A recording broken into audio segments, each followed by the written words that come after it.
Hi everyone! Today's video is another in my Inktober and drawlloween series.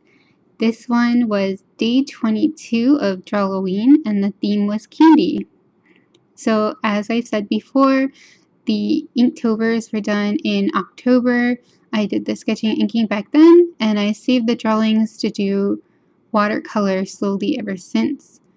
I was hoping to be finished in November, and I did do quite a lot of them in November, but it just took me a longer time to finish the project, especially since I got a little bored of it. You know, I think that's one thing I've learned from this challenge is that when you do like a marathon of like all watercolor, all color pencil, it can kind of give you a bit of a like art block. You have to really take some time and do a bit of sketching every day, I think. Well, at least I do. I feel that I need to take time every day to do a bit of sketching to keep things like fresh and moving. Otherwise, it might sound weird, but it's like you just start to feel stale, like you can't move forward as well. But anyway, back to this drawing. This was day 22 and the theme was candy. So originally I was thinking to do like a trick-or-treater. That was the first thing that came up in, like that I thought of. But I had already done that for, I think it was day 7, which was haunted house. So I didn't really want to do it again. I did think about maybe drawing the same trick-or-treater, but I just thought that wasn't quite right. So I ended up sketching out a candy witch, and I love the line art for this one. I love the sketch. I just thought she looked so energetic and cute. I just love how she's like has a spider dangling off her finger, and the only problem was I kept thinking of like pastel colors and candy, and I made her hair kind of shaped like whipped cream or like frosting.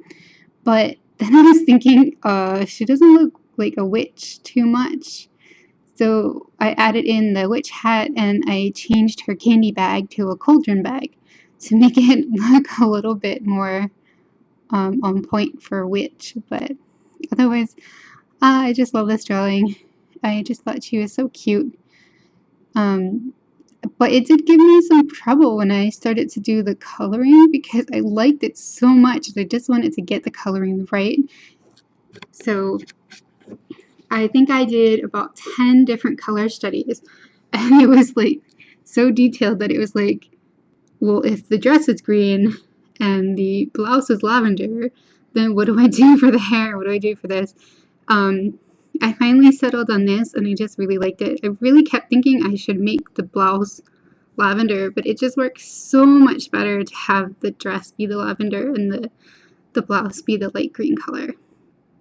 I also learned quite a lot about mixing colors for watercolor, which, because it's a newer medium, that is something I'm not as familiar with, but I really enjoyed learning that, and I feel like it really, I'm not as scared of it. When I first started to mix my own colors, I felt like really scared, like I have to mix a lot of this all at once because I'll never get that color again. But I've really learned how to achieve that again, and it's kind of freeing, and I kind of feel like, yes, I leveled up. So for the background, I also was a little worried about what to do, but I ended up with I kept thinking of sherbet. So I kept doing lots of colorful sherbet colors. And here I'm taking my iPad and I'm using it like a light box to quickly trace out the outline of the witch and make a mask so that I can flick white gouache at the drawing and not get it on the character at all. I just love the effect of this, so I've been doing it quite a lot recently, but it is so messy, guys. Like, nobody told me before that this method is so messy, and of course it kind of makes sense that it would be messy if you really think about it, but it does take quite some time to wipe up, and luckily I use gouache, so it's water soluble and everything wipes up really easily, but you will find little white dots everywhere. I even found some on the wall, and I don't even know how it got there. I still have to wipe it up.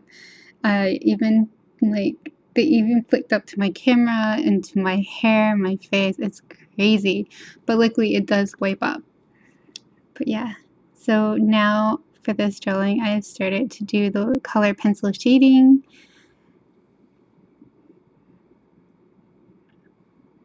I've been really enjoying using color pencils recently.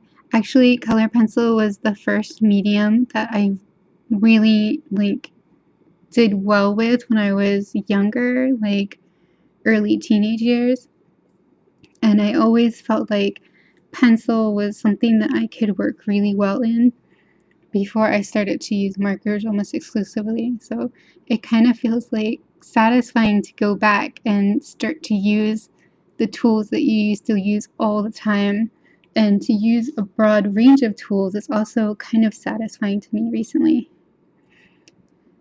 So yeah, I think I don't have much else to say, so the video will be over soon anyway, and I will let you watch from here. But I just want to thank you guys so much for your continued support and for watching these videos. I do hope that you've been enjoying them. So if you have, just please let me know by giving me a thumbs up or a comment. It really helps me to drive me to do more videos and try harder for you guys.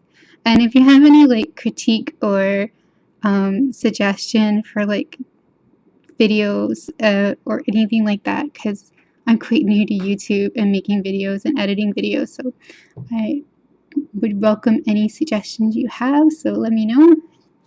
And if you haven't subscribed, please do. You get free notifications through YouTube every time I post a new video, so it's a really good thing to do. And yeah, thank you guys so much for watching, and I will see you next time. Bye!